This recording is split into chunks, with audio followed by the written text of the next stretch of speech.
I don't know if this will happen, and nobody knows if this will happen, but we are going to know that it happens when the criteria I mentioned take place. Let's take a look at what happened with Tesla today. So we closed at 249.98, almost 250, up $9.30, up 3.86%. Post-market, we are up a little bit more. So let's first look at the facts, and then let's see if we cannot find some buying or selling opportunities.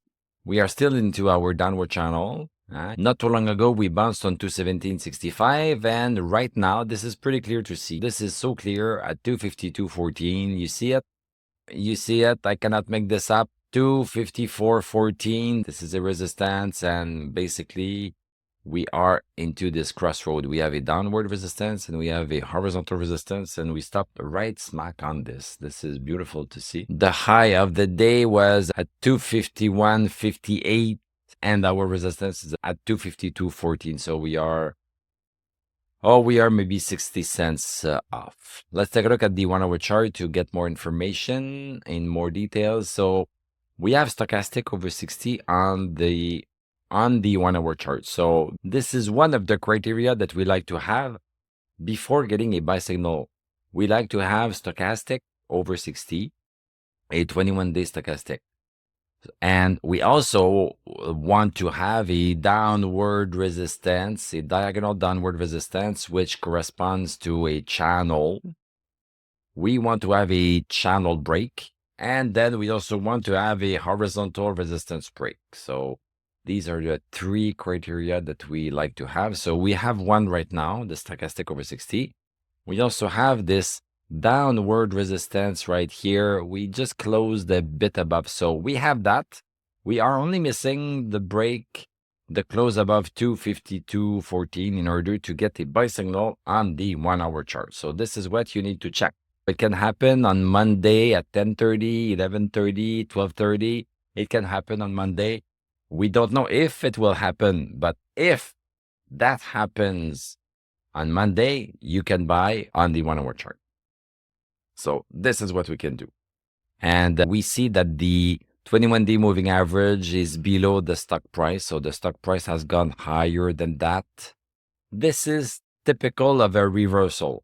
A stock goes down, then makes a bottom, goes a little bit higher, makes a higher low. So this is what we have right here. We have a low and we have a higher low. So it is starting to climb. So this part is bullish. This part is bullish. Making a higher low is bullish.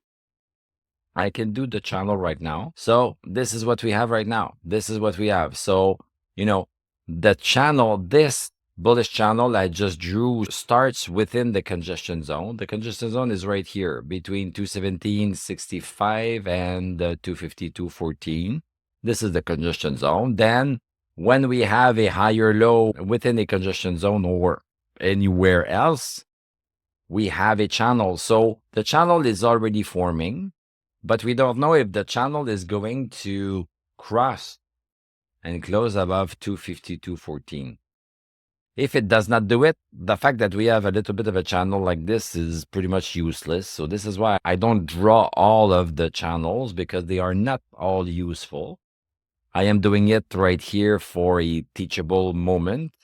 But once we are going to break 250.14, then the channel is going to be interesting because it is going to be guiding us for the rest of the move. So the first part of the move is going to be, if it happens, a move until 273.79.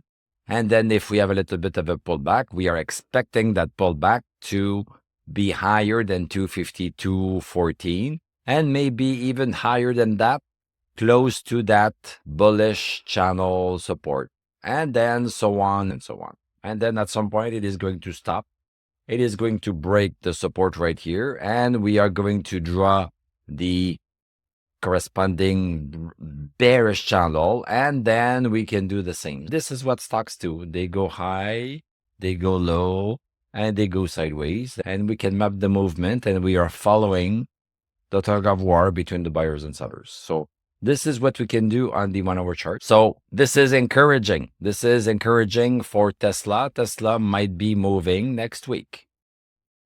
Now, this is on the 1 hour chart. This is on the 1 hour chart. This is its own world.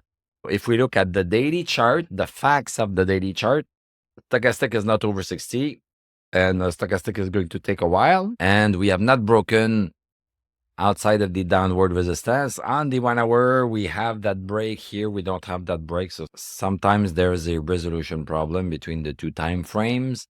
But here, let's look at this here. On the daily chart, we have not broken lower than this downward resistance, nor have we broken above the horizontal resistance. And stochastic over 60 is going to be pretty far. So my guess is that even if we move higher than 252.14, we are not going to get the buy signal on the 1 hour chart until we break 273.79. And if we break it here while we are into this downward channel, then this is less interesting because we could be caving into this. The best case scenario is that we are going to basically go sideways a while. And then look at this. We have a earnings call in April. So maybe here in April, we are going to be close to getting outside of this downward resistance. We could be getting a good earnings call, and then boom, we could have something like this. And if that happens, then this means that we are going to break this. And by the time we get here, stochastic will be probably close to 60. And we are going to get a decent buy signal on Tesla for another swing. And when Tesla goes, it goes. We should be getting a nice swing at that point. And the top of the big channel, the top of the big Tesla channel is pretty clear. We've seen it before. Of the big channel is $500 right here. $500. This is the top, even more than $500. This is what we could be having.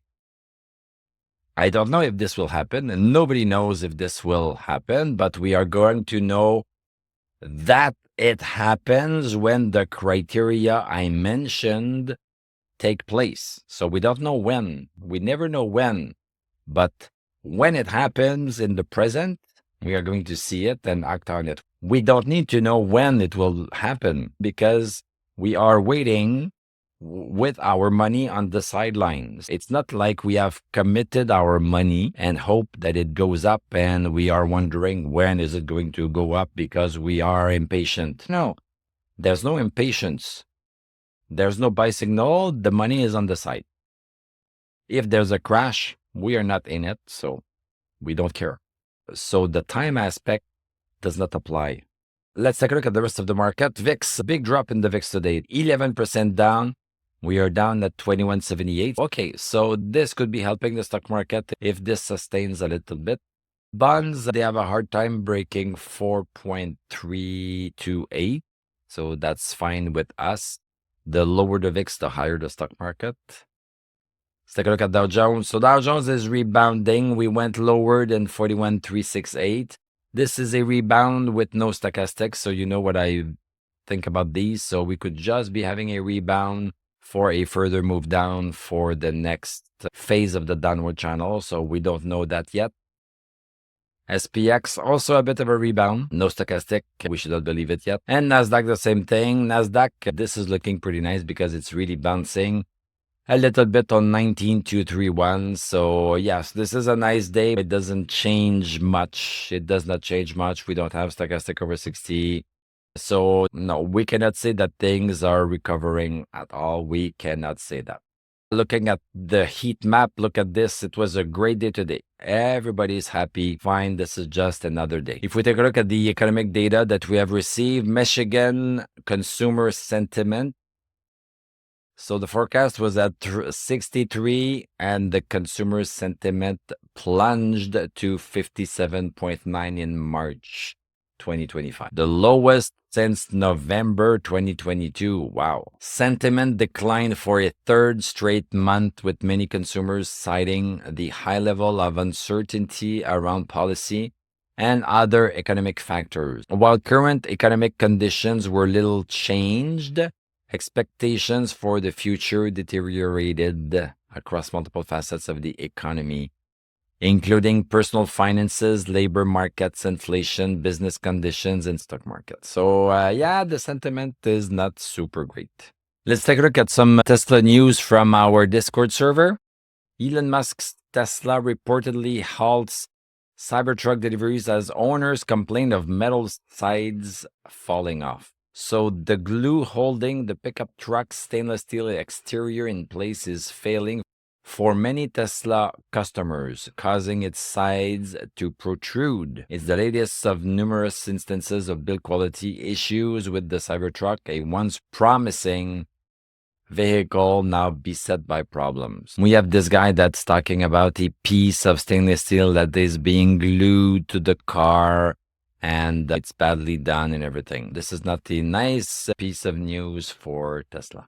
The stock is doing pretty well because of the bounce from 217.65 to 252, and now we are hugging that resistance right here. This is not looking half bad. So yes, maybe Tesla stock is not due for a super big move right away, but maybe a smaller move is in the works. Thank you very much for watching. Thank you for liking, commenting, subscribing. If you like what I do, you can become a YouTube member.